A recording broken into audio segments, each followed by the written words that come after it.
Olá, boa noite pessoal, tudo bem por aí? Bom, então, como eu tinha comentado no vídeo anterior, que não foi possível a nossa última aula devido a problemas técnicos, na aula de hoje eu vou resolver alguns exercícios das listas que eu indiquei anteriormente. Então, hoje eu vou resolver os exercícios ali da lista 1 e da lista 2, que seriam os capítulos 3 e 6, da parte de estruturas cristalinas e da parte de propriedades mecânicas. Eu já tinha colocado no AVA esse material ontem, no começo da tarde. Aqui tem a resolução, e aí eu vou passar aqui explicando, detalhando todos os passos.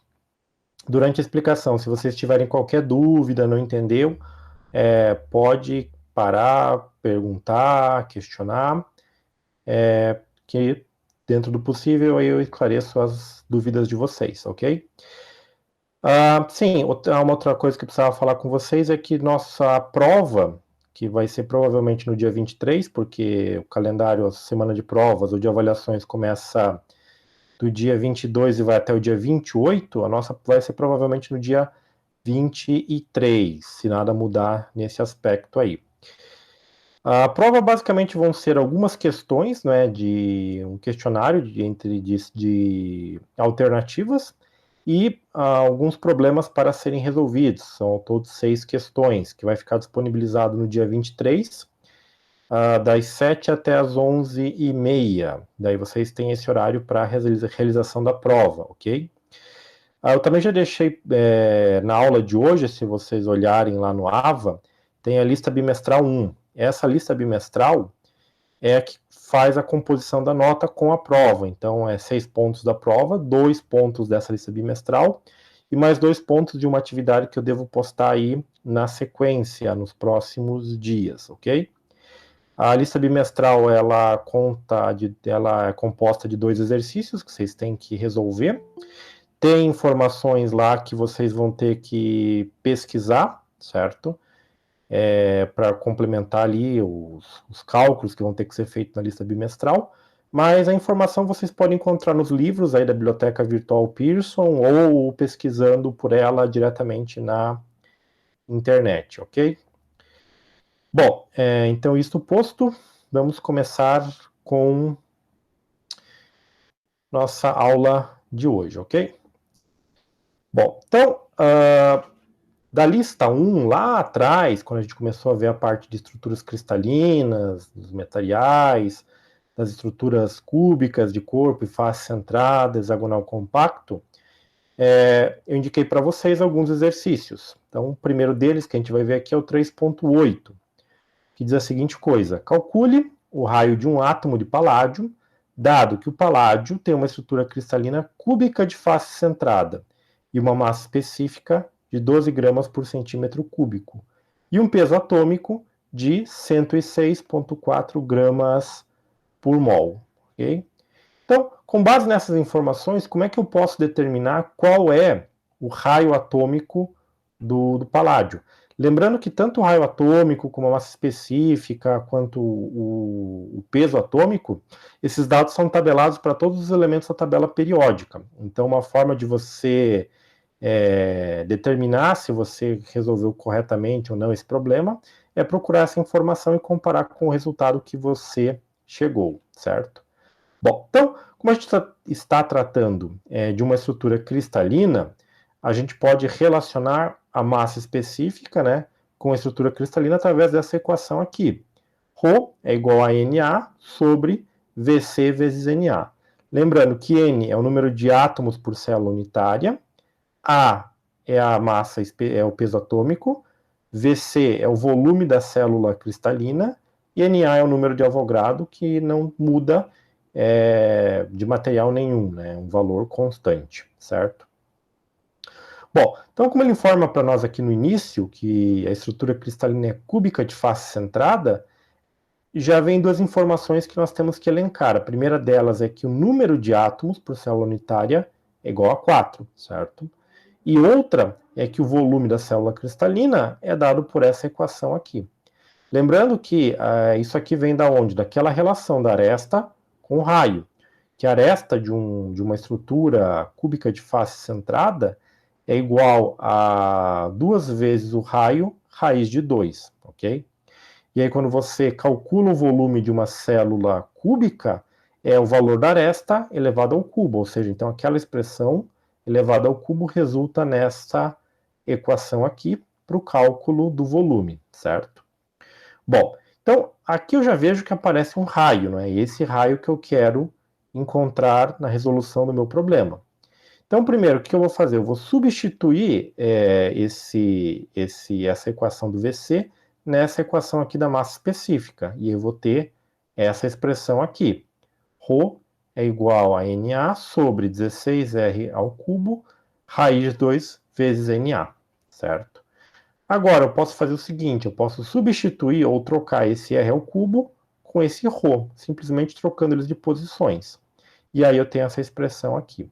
Então, primeiro eu vou calcular isso daqui, para depois tirar a raiz cúbica. Eu acho que isso é mais fácil, né? Esse procedimento é mais fácil do que calcular a raiz cúbica de toda uma equação aqui, que pode acabar se complicando aí na resolução do cálculo.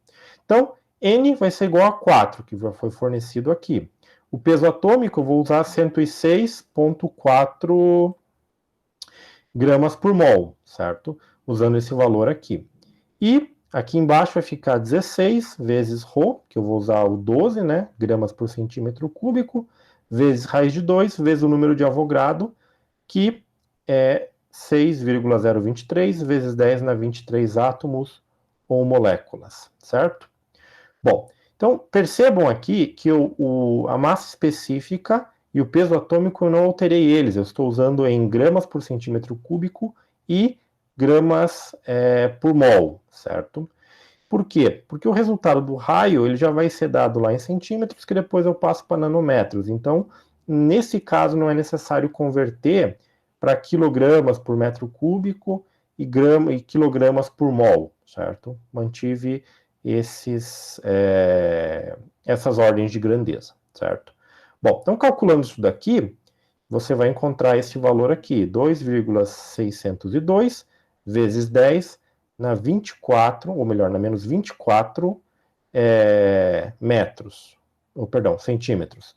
Daí quando você pega isso daqui e tira a raiz quadrada, esse número se torna 1,38 vezes 10 a menos 8 centímetros. E aí, se eu trocar aqui de centímetros para nanômetros, não é? Ou melhor, avançar essa vírgula aqui para frente, isso aí vai ganhar um 10 a menos 9. 10 a menos 9, não é? Eu passo de centímetros para nanômetros. E aí eu tenho o valor do raio atômico do paládio, encontrado através dessa equação da massa específica, envolvendo aí os parâmetros da estrutura cristalina do paládio, certo? Então, qualquer outro exemplo ou exercício que peça a mesma coisa, o procedimento vai ser o mesmo, certo? Só que tem que tomar cuidado com o tipo de célula ou de estrutura cristalina que você tem, e aí, associado a ela, você vai ter que ter lá o volume e o número de átomos por célula unitária, ok? Então, lembrando, o que muda nessa equação aqui? Vai depender do elemento, então o peso atômico vai mudar. O N vai depender de quantos átomos você tem por célula unitária, então ele também muda. O VC também muda, porque vai depender do volume da célula. E o Na, que é o número de Avogadro, ele vai ser constante sempre, vai ser sempre este valor aqui, certo? Só tomem cuidado na hora que estiverem escrevendo os expoentes, para não trocar os sinais, porque se o expoente é positivo e você coloca negativo, pode dar um erro na ordem de grandeza, certo?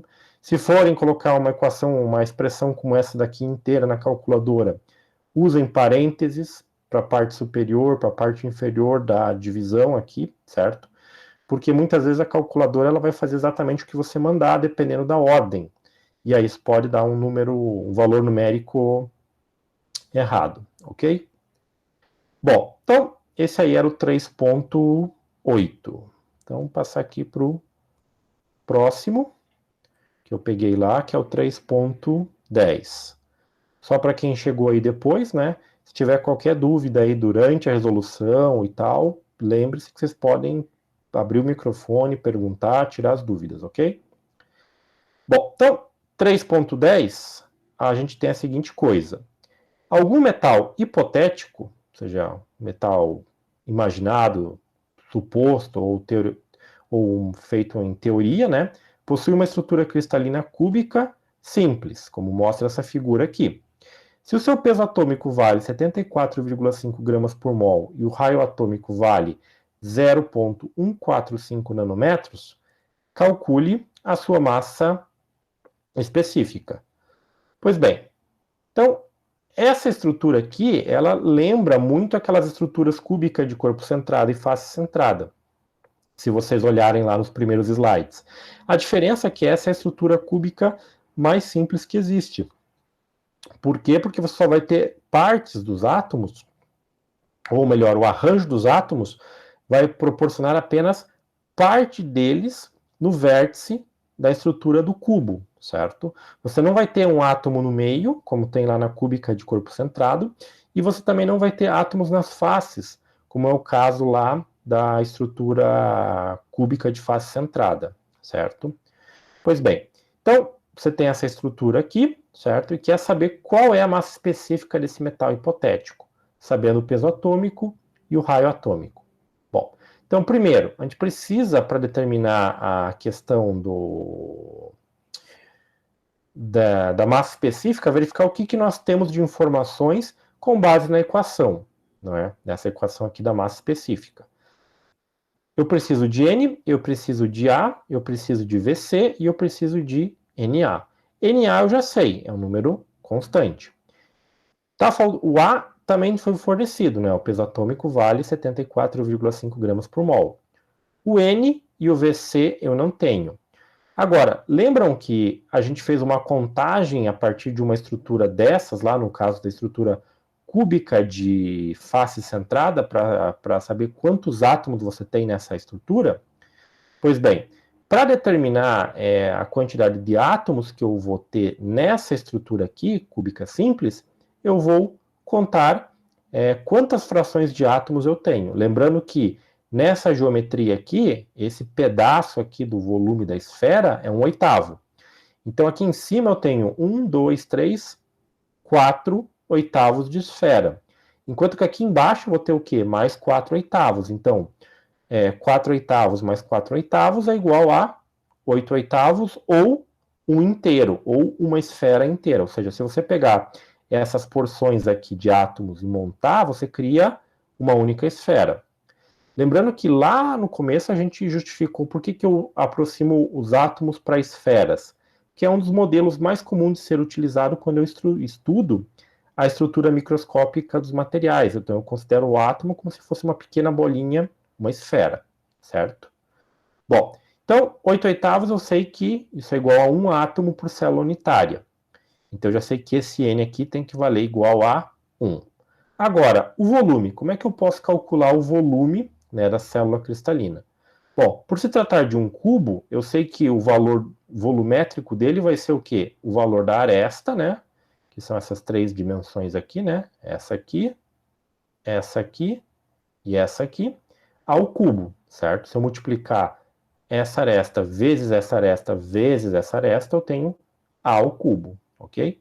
Bom, só que esse VC, ele tem que ser escrito como? Como uma relação com o raio atômico. Pois bem, qual que é a relação deste raio atômico com a aresta?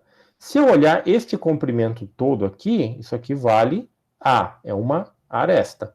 Agora, se eu olhar desse ponto aqui, na pontinha ali da seta do mouse, até aqui, isso o que é? É um raio atômico. Aqui embaixo eu vou ter 2 raios atômicos. Então, para a célula cúbica simples, a relação da aresta com o raio é essa daqui. Aresta é igual a 2 vezes o raio, certo? Então, essa é a informação que eu tiro deste desenho aqui.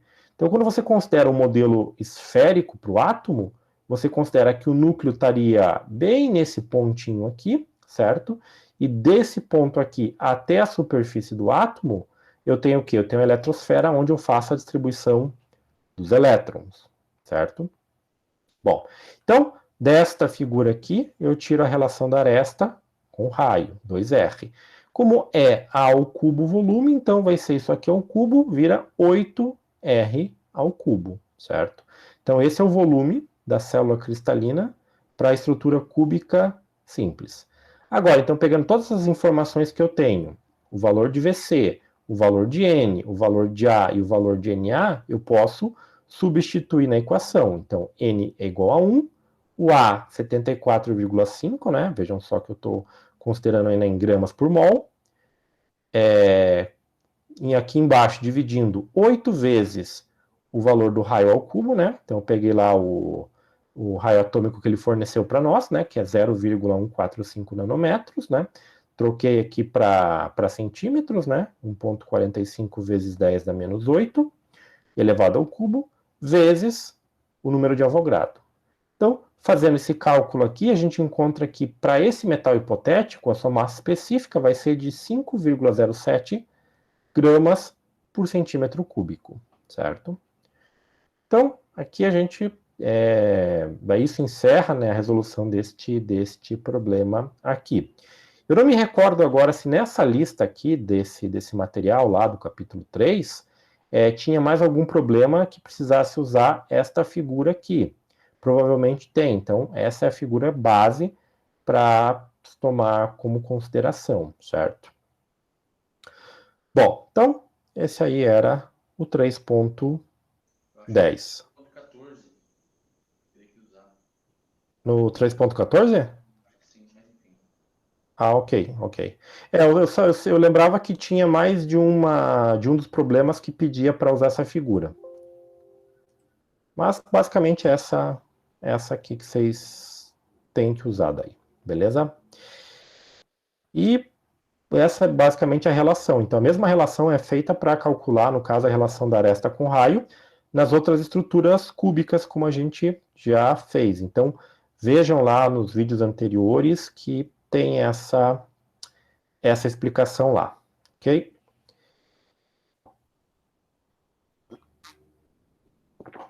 Muito bem. Então, próximo problema, 3.13. No caso do problema 3.13, o enunciado diz a seguinte coisa. O nióbio, ele possui um raio atômico de 0,143 nanômetros e uma massa específica de 8,57 gramas por centímetro cúbico. Determine se ele possui uma estrutura cristalina cúbica de face centrada ou cúbica de corpo centrado. Bom, então para resolver esse problema, uma das maneiras seria simplesmente você procurar uma tabela, certo? Que tem os tipos de estruturas cristalinas e verificar qual o nióbio pertence. Só que daí para você justificar isso, né, dar uma prova matemática, você pode resolver da seguinte forma. Então, primeiro, a gente parte lá da equação da massa específica, e aí eu vou supor que eu não sei qual é o valor desse ρ, da massa específica para o nióbio, certo?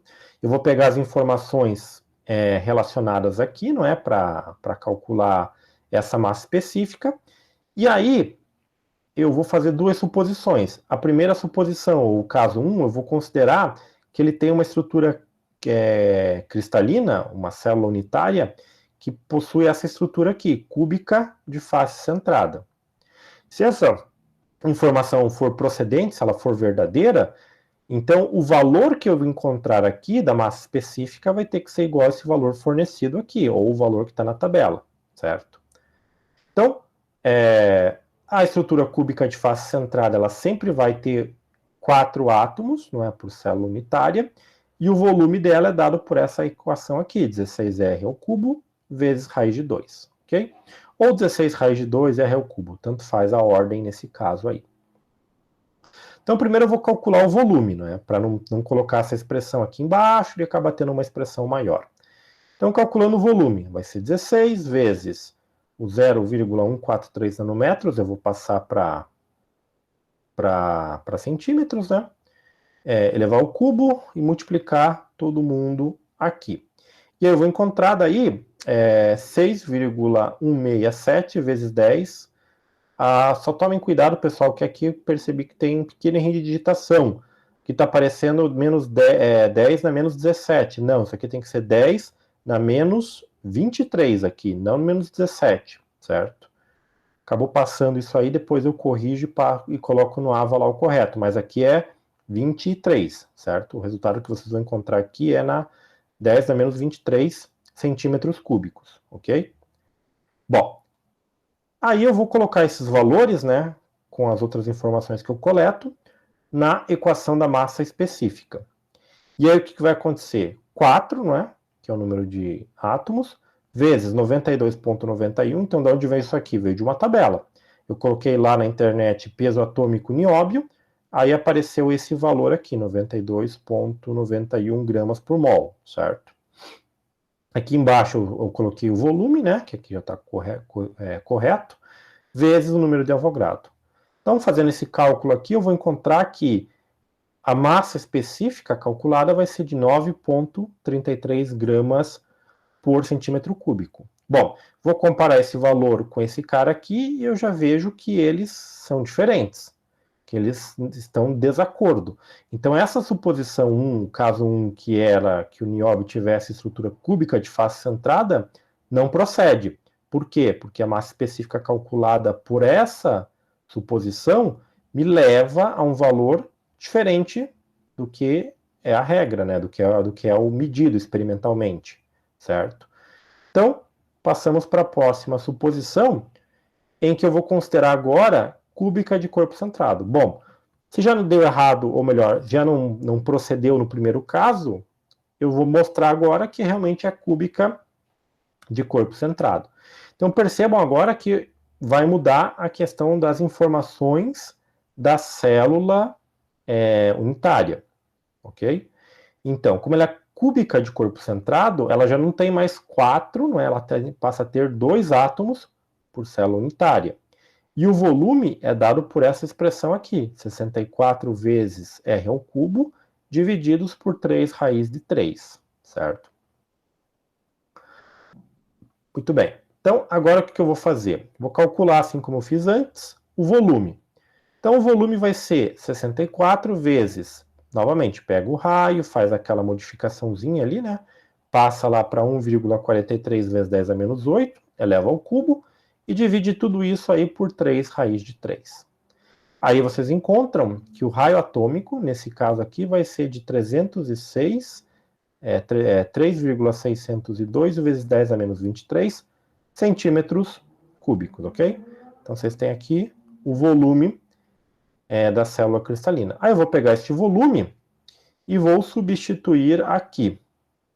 E, opa, cuidado que aqui também já percebi esses pequenos detalhes aqui que acabam complicando a nossa vida, né? Aqui devia ser 2 e não 4, certo? Então, na hora que vocês estiverem refazendo isso ou verificando depois, cuidado, aqui é 2 e não 4. Aqui embaixo daí entra o volume e aqui entra o número de Avogadro. Então, calculando isso daqui, considerando obviamente o 2 aqui, né? Vocês vão encontrar que a massa específica é de 8,57, né, ou aproximadamente isso, gramas por centímetro cúbico, certo?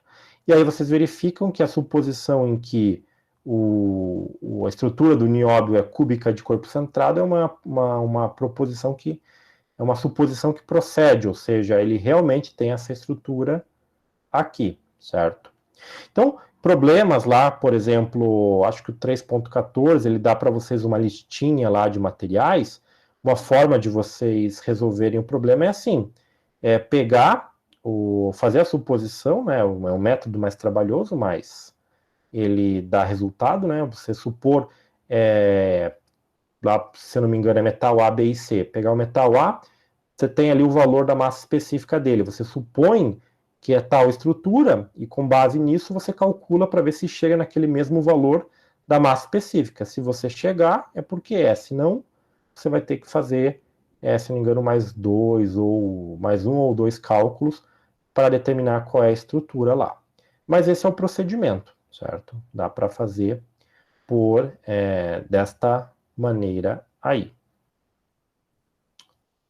Bom, então esse aí era o nosso 3.13, certo? 3.16. 3.16, ele trabalha agora com o índio, certo? O índio, ele diz lá para nós que possui uma célula unitária tetragonal, para o qual os parâmetros de rede A e C são 0,459 e 0,495 nanômetros, respectivamente.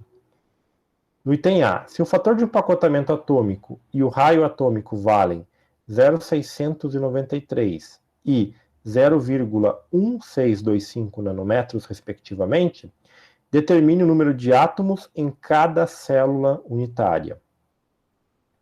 E no item B, o peso atômico do índio vale 114,82 gramas por mol. Calcule a sua massa específica teórica. Bom, então, primeiro de tudo, aqui você tem que dar uma olhada lá naquela tabelinha que tinha as estruturas das células unitárias, né, daquelas 7 estruturas ou aqueles 7 sólidos geométricos. E aí você vai ver que a estrutura tetragonal, ela se assemelha à estrutura cúbica, só que ela não é cúbica. Ela tem uma área de base quadrada, certo? Só que uma das dimensões, geralmente a dimensão de altura, né, que seria essa daqui que eu estou indicando, ela é mais alta do que os valores das arestas da base. E aí entra aquela equação da área da base vezes a altura para calcular o volume dessa célula unitária, dessa tetragonal, especificamente falando, certo? No caso da hexagonal compacta também, né? Opa, avancei demais aqui.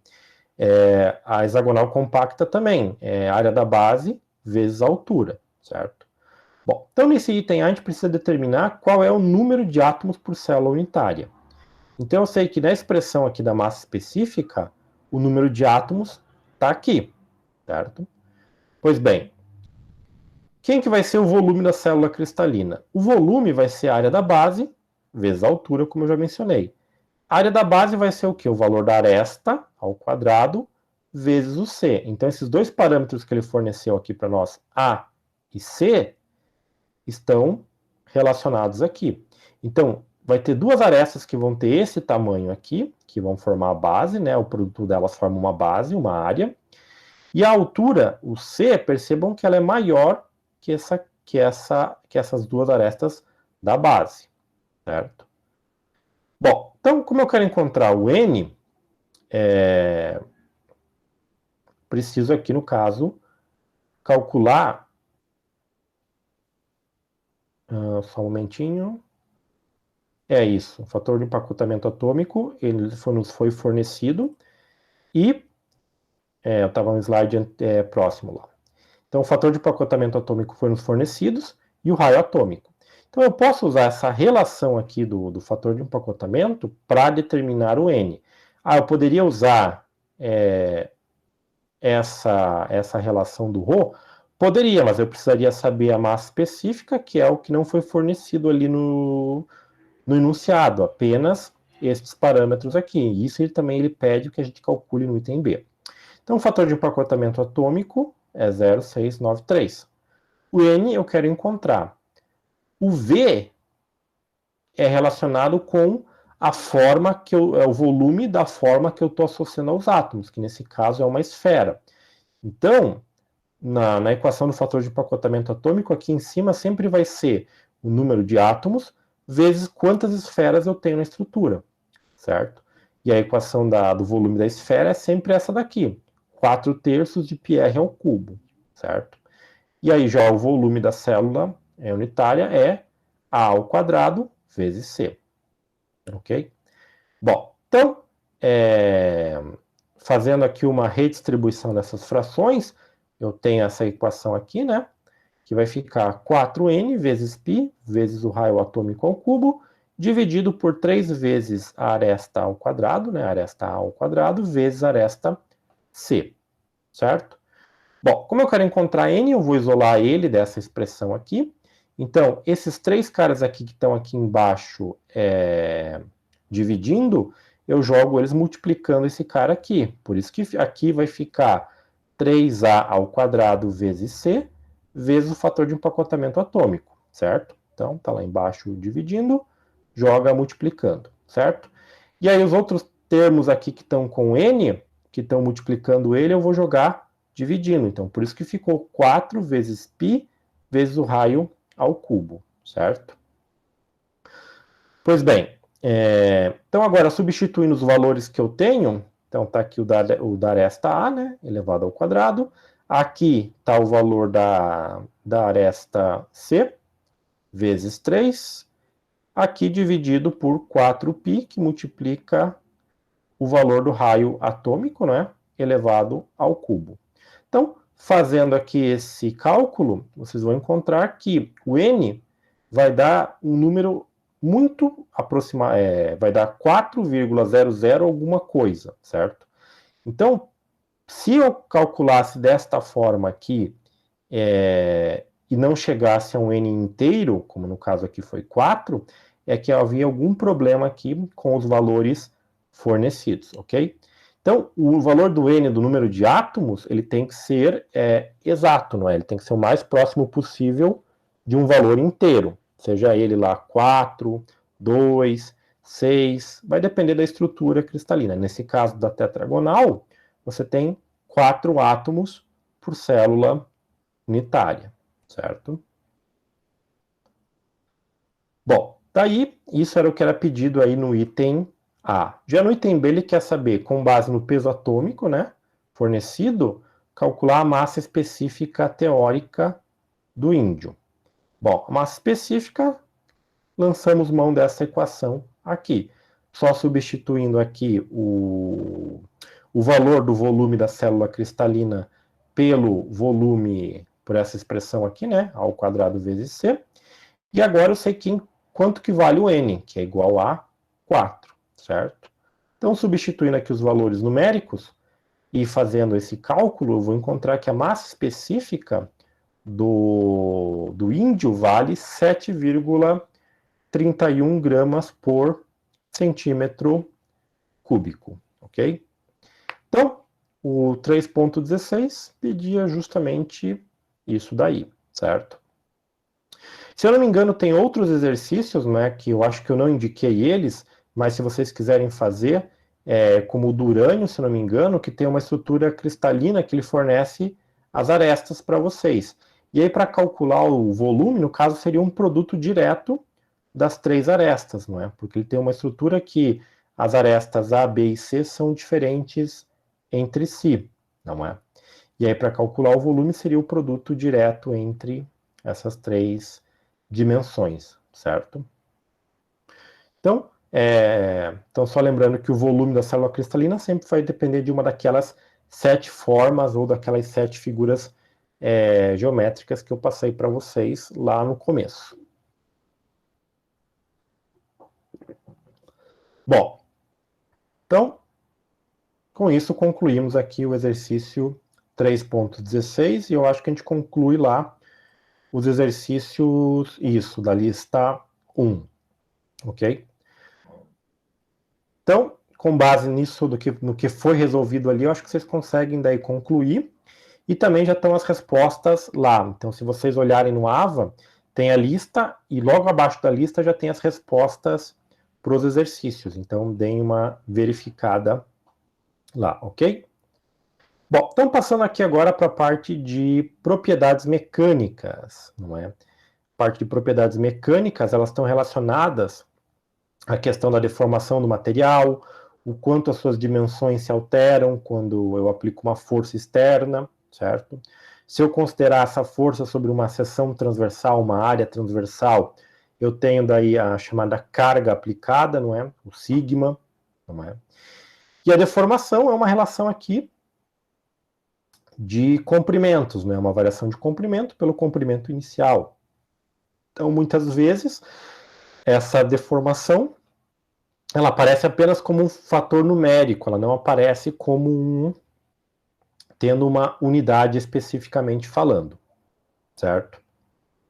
Bom, então, começando aqui com o exercício 6.4, não é? Que ele diz lá que um corpo de prova cilíndrico, ele é feito de uma liga de níquel e possui um módulo de elasticidade de 207 gigapascal. Então, lembrando que o módulo de elasticidade, o que é? é uma medida da dificuldade de você esticar o material, né, de você deformar ele. Apesar de chamar de módulo de elasticidade, ele mede o quão resistente é o seu material, certo? Só que também tem um nome, se vocês procurarem aí livros e internet, módulo de Young, certo? Então, os dois termos estão corretos, ou elasticidade ou módulo de Young, ok? Então, ele tem lá 207 gigapascal e um diâmetro original de 10,2 milímetros. Ele irá sofrer apenas de deformações elásticas quando uma força de 8.900 newtons for aplicada. Calcule o comprimento máximo do corpo de prova antes da deformação, se o alongamento máximo admissível é de 0,25 milímetros, ok? Bom, então primeiro a gente tem que começar olhando as informações que ele nos forneceu no enunciado. Primeiro, o diâmetro original, 10,7 milímetros. Segundo, a força aplicada, 8.900 newtons. Terceiro, alongamento máximo admissível, 0,25 milímetros. E ele também está dizendo que vai ser somente deformação. Cadê aqui? Cadê a palavra elástica que eu me perdi? Bom, enfim, como ele está associado isso à deformação elástica, significa que ele não passou ali pelo limite de escoamento. Então eu posso, inclusive, usar a chamada lei de Hooke, não é? Que é essa relação aqui do sigma, não é? Da carga aplicada, com o módulo de elasticidade e a deformação. Então, se você estiver dentro do comportamento elástico, você pode trabalhar com essa relação aqui, certo? Então, comprimento máximo, não é, antes da deformação, ele é dado por quem? Por L0, que é o comprimento que ele vai ter. Antes de qualquer força, né, ou essa força aqui sendo aplicada no corpo, certo? Então, L0 é o valor inicial. Como eu sei que a deformação é igual a ΔL sobre L0, eu posso trocar esses dois caras aqui de lugar, o L0 com ε. E eu vou ter essa expressão aqui, ΔL sobre ε. Bom, para eu calcular, determinar aqui no caso, porque o ΔL eu já sei, ele vale 0,25 aqui, certo? Esse é o ΔL, a variação no comprimento. Agora, para eu calcular o ε, eu vou poder lançar mão dessa lei de Hooke aqui, porque eu estou no regime elástico, certo? Então, o que eu vou fazer? Eu vou combinar esta relação aqui com a relação do sigma, né? Força por área, uma vez que ele me forneceu o diâmetro e a força aplicada. Então, combinando as duas equações, certo? Olha lá, sigma igual a ε vezes E. Sigma eu vou trocar por F sobre a área inicial, que é igual a ε vezes E. Isso aqui eu vou fazer justamente para encontrar o valor do ε, para encontrar o valor da deformação e substituir nessa equação aqui, certo? Então, nesse procedimento aqui, você começa trabalhando com uma equação, daí depois você tem que lançar mão de uma segunda equação aqui, certo? Bom, então, está escrito F sobre a área, não é que aqui foi trocada pela expressão em termos do diâmetro, né? Πd ao quadrado sobre 4, que é igual a ε vezes E. Então, isolando aqui os termos, não é? Só reordenando os termos para isolar o ε. Então, aqui eu tenho aquela questão das frações, né? Fiz aqui uma redistribuição deles, propriedades de frações. Primeira pelo inverso da segunda, daí ficou isso aqui, né? 4f sobre πd ao quadrado igual a E sobre ε vezes E. O E está multiplicando, passa dividindo, vou ter essa expressão aqui para ε, certo? Que leva em consideração a força, que é o que eu tenho, o diâmetro e o módulo de elasticidade. Então eu fiz isso porque nessa expressão aqui, para calcular o valor do comprimento inicial, eu não sei quanto que é a deformação deste corpo de prova. Então aqui eu encontrei uma expressão que me permite calcular isso com base nas informações que foram passadas. Então, aqui vai ficar 4 vezes 8.900, divididos por π, que multiplica 10,2 vezes 10 a menos 3, né, que é o diâmetro passado para metros, né, ao quadrado, vezes o módulo de elasticidade, que é o 207 vezes 10 a nona, certo? Então, resolvendo essa parte matemática, a gente vai encontrar que tem uma deformação de 5,262 vezes 10 a menos 4. Então, vejam o que eu falei antes, você não tem unidade aqui, você só tem um valor, certo? Um número pequeno, né, diga-se de passagem, que geralmente a deformação dos materiais metálicos, ela é muito pequena, perdendo, né, no caso do regime elástico, né, ela tem um valor muito, muito pequeno, ok? Bom, então, agora se eu pegar o valor da deformação e a variação no comprimento, né, o 0,25 divididos pelo 5,262 vezes 10 a menos 4, eu vou encontrar que o comprimento inicial da barra era de 475,1 milímetros, né? Então, esse é o comprimento original. Se você vê que a deformação é 0,25, você soma esse 0,25 nesse cara aqui. Então, a deformação da barra vai ser, né, o comprimento final da barra vai ser o 475,35 milímetros, né? Uma deformação muito pequena, não é? Estando aí no regime elástico, ok? Bom, então, toda vez que você tiver esses problemas aqui, propriedades mecânicas, e ele tratar ou informar que vocês estão no regime elástico, vocês podem lançar mão sempre, não é, desta equação aqui, não é, da equação da lei de Hooke. Lembrando que quando você não está no regime elástico, você está lá no regime plástico, você daí tem que pegar o gráfico da tensão-deformação e ler as informações diretamente dele, ok? Bom, então, próximo exercício. Próximo exercício é o 6,7, certo? Então, o 6,7 diz a seguinte coisa. Para uma liga de latão, que é uma mistura aí de metais, estanho e zinco, se eu não me engano, não, cobre e zinco, perdão, a tensão na qual a deformação plástica tem o seu início é de 345 megapascal. E o módulo de elasticidade é de 103 gigapascal. Qual é, no item A carga máxima em força que pode ser aplicada a um corpo de prova com uma área transversal de 130 milímetros quadrados, sem que ocorra deformação plástica? E B, se o comprimento original do corpo de prova é de 76 milímetros, qual é o comprimento máximo ao qual ele poderá ser esticado sem causar deformação plástica? Então, aqui ele colocou para nós qual é o chamado limite de escoamento do latão, né? Desse latão aqui especificamente, que é de 345 megapascal. Então, a força aplicada numa determinada área, se ela ultrapassar esse valor aqui, eu deformo o meu material de modo permanente, certo? Então, esse é o valor que eu quero evitar. Para eu calcular aqui no item A qual a carga máxima, não é, de força que eu posso aplicar sem chegar perto disso, eu posso lançar mão daquela relação que a gente já sabia, né? Que a força é igual a sigma vezes a zero. Ou que o sigma, né, é a força pela área inicial.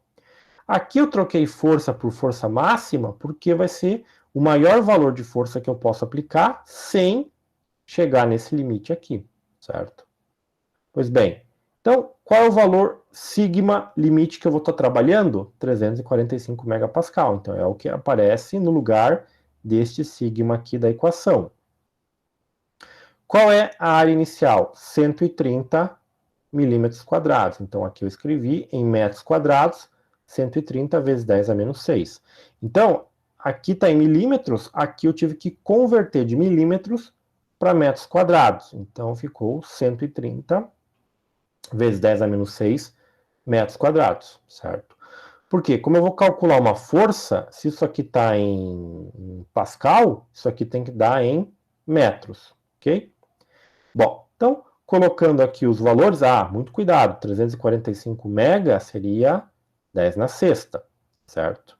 Então, 10 na sexta, vezes esse cara aqui, 10 na menos 6, eles encontram aqui um valor de 44.850 newtons aproximadamente. Ou seja, eu posso aplicar uma força, esta força especificamente, para uma peça de latão que vai estar associado a esse valor desse limite, ou seja, ele não vai deformar plasticamente, ou seja, o seu comprimento final não vai ser mantido permanente, não é?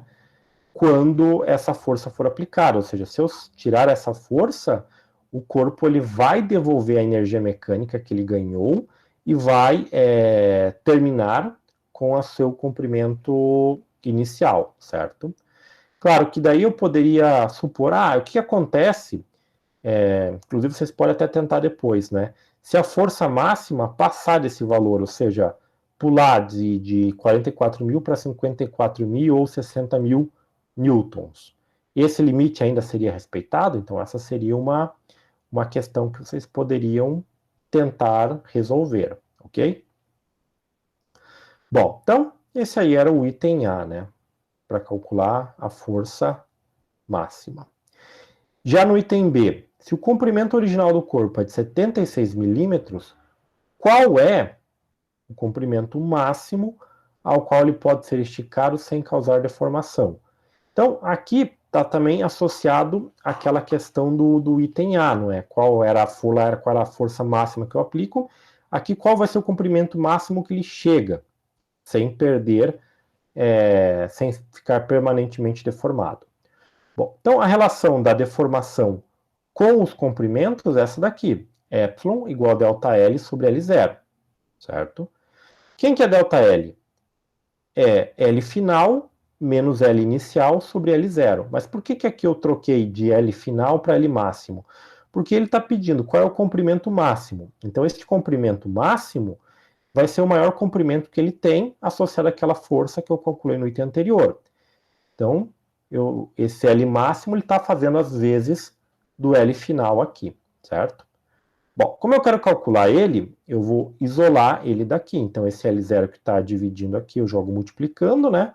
Ficou L0 vezes epsilon. Esse L0 que está subtraindo deste lado aqui da equação, eu vou jogar para lá da equação, somando. Por isso que ficou L0 epsilon mais L0. Se eu isolar o L0, eu vou ficar com L0 epsilon mais 1, certo? Bom, mas a questão é, eu sei qual é a deformação nesse caso aqui? Não. Então eu tenho que escrever essa deformação em termos de valores que eu conheça para poder calcular. Então eu sei que a deformação, como eu também estou nessa questão aqui querendo evitar a deformação plástica, eu posso dizer que eu estou no regime elástico. Então eu vou trocar esse epsilon lá pela relação da lei de Hooke, né? Então, esse cara aqui é sigma sobre E, né? Que é a carga aplicada pelo módulo de elasticidade do material. E daqui para cá eu substituo, né? Então, quem que é L0? É 76, que vejam que eu deixei aqui 76 milímetros, né? Vezes este valor aqui. Então, substituindo aqui, fazendo o cálculo, tem uma falha aqui, pessoal, desculpem. Ele devia dar 76, alguma coisa, um valor bem pequeno aqui, não é? Que somado aqui, que multiplicado, se eu não me engano, é 76,25, se eu não me engano. Que seria uma deformação bem pequena, ou até menor. Não me recordo agora o valor, mas faltou esse vírgula alguma coisa aqui, certo? Então, o comprimento máximo que ele vai ter vai mudar muito pouco em relação ao comprimento inicial dele, que é o 76 milímetros, certo? Então, aqui eu só mostrei realmente que a gente pode partir desta equação aqui para achar uma equação que relacionasse o comprimento total, o final, ou, nesse caso, o comprimento máximo do material aqui, certo? Então, relacionando com as informações fornecidas. Então, Vejam bem, sem causar a deformação plástica, né, ou seja, estou trabalhando no regime elástico, no caso desse exercício aqui 6.7, né, e no caso de 6.4 também, está aqui, ó, parte somente elástica, certo? A maioria dos exercícios ali do capítulo 6, se eu não me engano, ele trabalha somente com essa questão da deformação, pelo menos os indicados ali, né, somente com a deformação elástica. Tudo bem. Então, está feito aqui o 6.7. Passemos para o próximo. No caso aqui, o 6.8.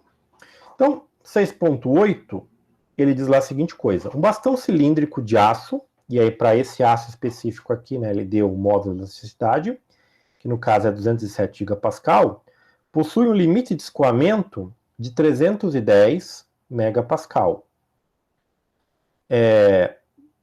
Deve ser submetido a uma força de 11.100 newtons. Se o comprimento do bastão inicial é de 500 milímetros, qual deve ser o seu diâmetro para permitir que um alongamento de 0,38, ou seja, que o ΔL varie apenas deste valor aqui, 0,38 milímetros? Pois bem, então aqui eu vou novamente partir da equação que relaciona sigma, força e A0. No caso do A0, seria relacionado à área do bastão, que é cilíndrico. Então, o A0, no caso aqui, como eu vou querer trabalhar com o diâmetro, né, determinar o diâmetro, eu vou trocar o A0 pelo sigma. Então, ficou A0 igual a F sobre sigma. E aí, deste lado da equação, o A0, eu vou trocar por πd ao quadrado sobre 4 igual a F sobre sigma. E vou isolar o D. Então, 4 que está aqui embaixo passa multiplicando aqui em cima. O π que está multiplicando passa dividindo. E esse quadrado passa como uma raiz para cá, certo? Muito bem. Aí preciso determinar os parâmetros, não é? Para calcular este D. Então, olha só, como a gente está no regime elástico, né? Eu posso usar a lei de Hooke. Sigma é igual a epsilon vezes E. Para que eu vou fazer isso? Para que eu preciso determinar quem é o meu sigma, que aparece aqui, para poder calcular qual vai ser o meu diâmetro, né? Para que eu tenha este comprimento com este dado do material e eu possa aplicar essa força sem que ele deforme de maneira plástica, certo? Para que ele não chegue, né? Para que o sigma não chegue neste valor aqui. Muito bem. Então, para calcular o epsilon, que é o que está faltando aqui, eu vou usar ΔL sobre L0, que é o 0,38 dividido por 500, que dá 7,6 vezes 10 na menos 4, certo? Então, esse é o valor da deformação epsilon que vai entrar nessa equação aqui. Agora, pegando este valor aqui, certo? E o valor do E, que é o módulo de elasticidade fornecido aqui, e jogando aqui na equação, então percebam, aqui antes eu tenho essa equação. D igual a raiz quadrada de 4F sobre π vezes sigma.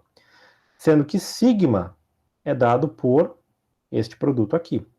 Então, pegando o valor do epsilon e do E vezes π, que vai dividir esse produto aqui de cima, né, 4 que multiplica 11.100 newtons, eu vou encontrar como diâmetro, para esse caso aí, 9,5 milímetros. Ou seja, esse bastão cilíndrico, para que ele atenda essas características aqui, o diâmetro dele tem que ser de 9,5 milímetros. Se for um pouco menor ou um pouco maior, ele pode ter um resultado diferente aqui, certo? Então, se eu pegar, por exemplo, lá, depois vocês podem comparar esse valor com esse, perdão, cadê o... Ele não forneceu o diâmetro, né? Bom, calculado aqui, se pegar esse diâmetro aqui com essa força, não é calcular uma área, vocês vão verificar que o valor do sigma vai dar menor que esses 310 megapascal, que é o limite de escoamento aí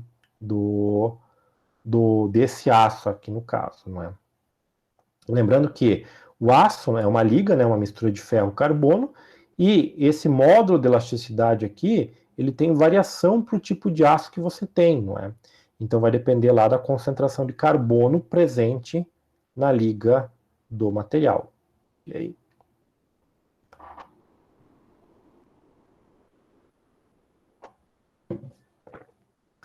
Bom, então esse aí era o 6.8, certo? Então percebam que vocês podem usar esse raciocínio utilizado neste problema e no problema anterior, quando você tem alguns parâmetros no problema e você quer determinar uma dimensão, por exemplo, do corpo de provas, você quer determinar, no caso, sei lá, uma aresta, um diâmetro, um comprimento final. Então você pode partir dessas equações aí. E usar isso aqui, não é? O sigma igual a epsilon vezes z, se você está lá na questão do regime elástico, ok? Bom, exercício 6.9 é o exercício que a gente vai trabalhar usando o gráfico, certo? Então, esse gráfico aqui eu peguei lá da lista, né? Da lista de exercícios, né? Essa figura aqui, ele pede para usar nesse problema 6.9. Então ele diz lá a seguinte coisa no enunciado: considere um corpo de prova cilíndrico, né? Ele é feito de uma liga de aço com 8,5 milímetros de diâmetro e 80 milímetros de comprimento, sendo tracionado, ou seja, ele está sendo ensaiado na forma de tração. Determine o seu alongamento quando uma força de 65.250 newtons for aplicada sobre ele. Então é aquela coisa, né? Você vai ter uma força atuando de maneira perpendicular à sua área de seção transversal. E aí essa dimensão inicial vai ser esticada, certo? Ele quer saber qual é a deformação associada usando, não é, este gráfico aqui. Bom, então eu sei que ele tem 8,5 milímetros de diâmetro, um comprimento de 80 milímetros e uma força aplicada de 65.250 newtons. Então, posso usar o diâmetro e a força para calcular qual é a carga aplicada sobre o corpo. Então, vai ser força sobre a zero. Novamente, é circular, então é πd ao quadrado sobre 4. Daqui para cá, eu só reescrevi, não é? Usando propriedades de frações. Ficou 4f sobre π vezes d ao quadrado. Aqui eu substituo os valores. Força, 65.250 newtons. Área, no caso, o diâmetro ao quadrado, que é 8,5, né? Vezes 10 a menos 3, convertido aqui para metros ao quadrado. E aí, esse cálculo me dá um sigma de 1.150 megapascal, certo? Então, esse é o sigma, né, a carga aplicada nessa seção transversal deste corpo de prova, certo? E eu posso usar essa informação aqui para determinar a deformação, porque aqui no eixo vertical eu tenho a carga aplicada, aqui a deformação sofrida, certo? Então aqui 0, aqui 1.000 megapascal, aqui 2.000 megapascal. Como o sigma está em 1.150, ele vai estar um pouco acima deste patamar aqui. Então, aqui eu teria que fazer uma comparação. Então, olha só, de 1.000 para 2.000, a metade tem que ser 500, né? Então, está aqui 500. Aí, desse espaço do meio aqui para cá, você tem que dividir em espaçamentos iguais. Então, você pode ir de 100 em 100. Então, o primeiro risquinho estaria um pouquinho acima aqui, certo? E aí, você marcou o ponto aqui de 1.150, projeta na curva, aqui no gráfico. Ele vai encontrar o quê? Percebam que ele vai encontrar a parte linear. Então aqui eu estou no regime elástico, né? Não precisaria usar essa curva, eu poderia usar mais as relações ali para calcular essa questão da deformação, mas ele nos colocou que tínhamos que pegar a informação daqui, então é assim que se faz. Então, 1.150, né? Projeta para cá, aí você vai jogar aqui para baixo. Então aqui eu fiz essas duas retas tracejadas auxiliares, né? Então aqui aproximadamente seria o 1150, que encontra a curva, e aqui embaixo você tem o valor da deformação, certo? Então o valor da deformação aqui é 0, aqui é 0,02. Então aqui no meio tem que ser 0,01, e aqui tem que ser metade ainda disso, né? Então, a deformação, o epsilon aqui vai ficar de ponto, ou 0,0054. Vezes quem?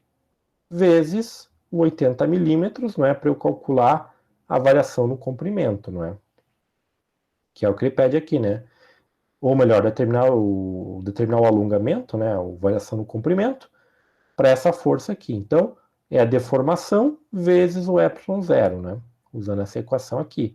A gente encontra 0,432 milímetros. Então, se fosse perguntado qual é o comprimento final, é 80 mais isso daqui. Então, ficaria 80,432 milímetros, certo? Então, aqui, justamente só aproveitando essa figura, né, aquela questão da transição elastoplástica, né? Ela ocorre quando? Quando você tem uma força em que você vai estar nesta região aqui não mais linear do gráfico tensão-deformação, né? Então a parte linear, ela vem aqui do zero até alguma coisa por aqui, né? E aqui você já tem o chamado limite de escoamento, limite de transição, que a curva não tem mais um comportamento linear, passa a ter aqui um comportamento diferente, certo?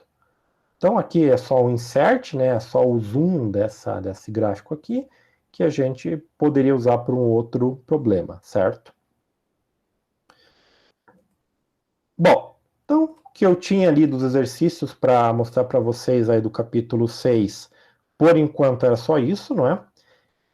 Tem mais alguns do capítulo 6 que eu quero resolver para vocês, e isso provavelmente eu vou fazer na semana que vem, na nossa próxima aula, assim como os exercícios lá do capítulo 8, que é a questão lá da parte das falhas, das deformações do interior dos materiais, ok?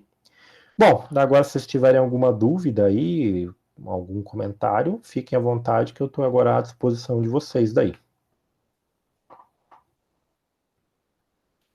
Professor? Pá, diga lá. Então, a dúvida, assim, nossa, mas é referente a como vai ser essas provas, porque a gente está recebendo e-mails alternados falando sobre prova presencial, sobre aulas presencial, sobre provas que vai ser à distância, a gente não está entendendo. Já tem alguma coisa definida? Entendi. Ou ainda não falaram nada? Então, o que aconteceu era o seguinte, era que as aulas deveriam ter voltado de maneira presencial no dia 5, certo? Aí teve uma reunião ali da instituição, a parte da reitoria, o colegiado, e eles decidiram que eles iam postergar o retorno presencial para o dia 14. O que vai acontecer com as provas? Nessa reunião, eles questionaram os professores da realização das provas, se elas seriam se elas seriam feitas de maneira presencial ou à distância. E a maioria decidiu por fazer as provas à distância. Eu acho que a coordenação vai reforçar com vocês isso, das provas à distância na semana de avaliações, que é lá do dia 22 até o dia 28, certo? Entendi. A informação que eu tenho nesse momento é que acho que todos os professores vão aplicar a prova de modo à distância, certo? Vocês vão fazer elas via AVA mesmo, como foi feito no semestre anterior. Sim, é melhor para nós, porque com esse momento de pandemia, mudou muito os horários de trabalho, eles não ficaram muito flexíveis, sabe? Entendi. Então, tipo, as empresas começaram a adaptar uns horários bem loucos, assim. Então, para nós, pelo menos no meu caso, fazer à distância seria mais jogo, porque eu conseguiria me programar melhor, entendeu? mais por Entendi, conta do entendi. trabalho mesmo. Entendi.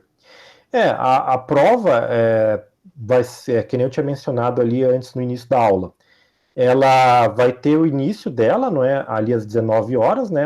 Vai ser liberado no AVA as questões às 19 horas, e aí vocês têm até as 23h30 para resolver as questões, não é? E são questões bem parecidas com essas questões que a gente está resolvendo, pelo menos essas aqui da parte de cálculo, né? Sim, Então elas não vão fugir disso daqui, né? Que vocês vão ver lá vão sim. ser coisas parecidas. Tomara que dê tudo certo aí nessas provas aí, porque essas, pelo menos eu tenho dificuldade nessas matérias, ainda mais à distância, fica bem Uhum. mais complicado. Sim, entendo. Então, vamos. Eu não sei se mais alguém tem algum questionamento a respeito de provas aí. É bom porque pode ser que eu esqueça de perguntar alguma coisa e a dúvida de alguém pode ser dúvida minha também. Ah, sim, claro, claro. Ah, sim, se vocês tiverem qualquer dúvida em relação à resolução, como é que vai proceder as outras atividades, vocês podem também questionar a qualquer momento que eu respondo a vocês daí por e-mail, chat. Tudo bem. Muito obrigado, viu, Imagina? professor? Alô? Opa. Opa, diga lá, Carlos. Eu acho que a maior dúvida foi respondida, que é como seria as provas, né? Se era presencial ou online. Aham. Que agora é rever os exercícios que deu errado aqui na resolução e se preparar. Isso. Tem muito que, né? Acho que é isso. Acho que foi bem, a matéria foi bem repassada aí. Você deu muitos exercícios, né, da lista e é isso. Rever aqui os conceitos, rever o Isso. errado aqui do que resolvi. E boa. Isso.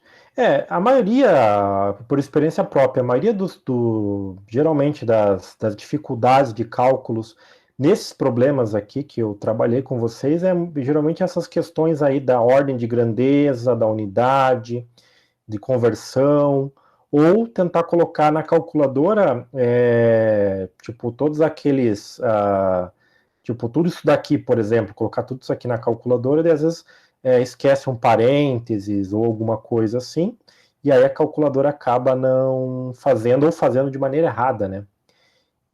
Então, se vocês tiverem daí mais dúvidas com relação também ao conteúdo da semana que vem, quiserem já anotar e questionar no dia, fiquem à vontade daí, ou a qualquer momento. Lembre que vocês podem mandar e-mail lá questionando que, na medida do possível, não é o mais rápido possível, eu respondo e passo para vocês daí. Professor, Diga. o exercício 3.13 eu fiz de uma forma diferente lá os cálculos para chegar na estrutura cristalina, na CFC ou CCC. Mas chegou na Eu resposta. sim, cheguei, eu isolei ali no caso o número de átomos ali, né, da estrutura. Entendi. Você isolou o N, não é? Também E- seria uma possibilidade, né? Fazer por aí. Mas aí você tem que considerar que você tem essa massa específica, né? Você poderia usar esse valor aqui, né? E daí também seria uma forma mais direta, né? Isso. Mas aqui no caso também tá certo, não tá errado. Isso aí é uma maneira de resolver, né? Mas aqui, como ele trabalha com os dois, né? Eu achei interessante desenvolver dessa maneira que daí mostra bem para vocês essa diferença aqui dos volumes, dos N's daí. Beleza? Eu só queria comentar que eu fiz de forma diferente e cheguei na Uhum. estrutura ali Não, correspondente ao tranquilo, tranquilo. Geralmente esses problemas aqui, os do capítulo 6, eles têm mais de uma maneira de você conseguir resolver eles, né? Que você chega lá na mesma resposta. Lars, Diga, Carlos. você usou pro CCC4 vezes o raio raiz de 3? Deixa eu ver aqui, Carlos. E pro 4 vezes raio sobre raiz de 3. E o CFC4 raio raiz de 2? Deixa eu ver aqui. Só um minutinho. É isso aí mesmo. Beleza. Desculpa, professor, só era para tirar uma dúvida se... Não, tranquilo, tranquilo. O objetivo dessas aulas aqui é tirar as dúvidas. É que eu também usei essa mesma metodologia, tá? Não, perfeito, sem problema nenhum. Beleza, obrigado. É só aí, moçada. Isso é o que eu tinha para hoje, né? Se vocês tiverem mais dúvidas, eu ficarei um tempo a mais por aí. E caso não, estão dispensados daí para continuar ali os estudos e tudo mais. Eu acho que era isso aí mesmo, professor. Boa noite para todos aí. E se surgir dúvidas, aí a gente encaminha para o professor durante a semana. Ok, tranquilo. Beleza, professor. Boa noite, então, professor. Isso aí, boa noite. Obrigado, Susan, Fabiano. Uma boa semana. Colegas, obrigado. Bom semana a todos, até mais. Isso aí, boa noite e bom final de semana. Ô, professor, Diga. queria fazer uma pergunta para o senhor, referente à data da prova. O senhor vai mandar pelo e-mail? Então, segundo o calendário de vocês, a semana de provas, ou como está lá, a semana de avaliações, Uhum. É porque avaliações sempre 1, muda, né? a princípio acho que não vai mudar, ela vai começar ali no dia 22 e vai até o dia 28. Como as nossas aulas estão nas sextas-feiras, provavelmente vai ficar no dia 23, sexta-feira, fora a Tudo semana bem. que vem na outra.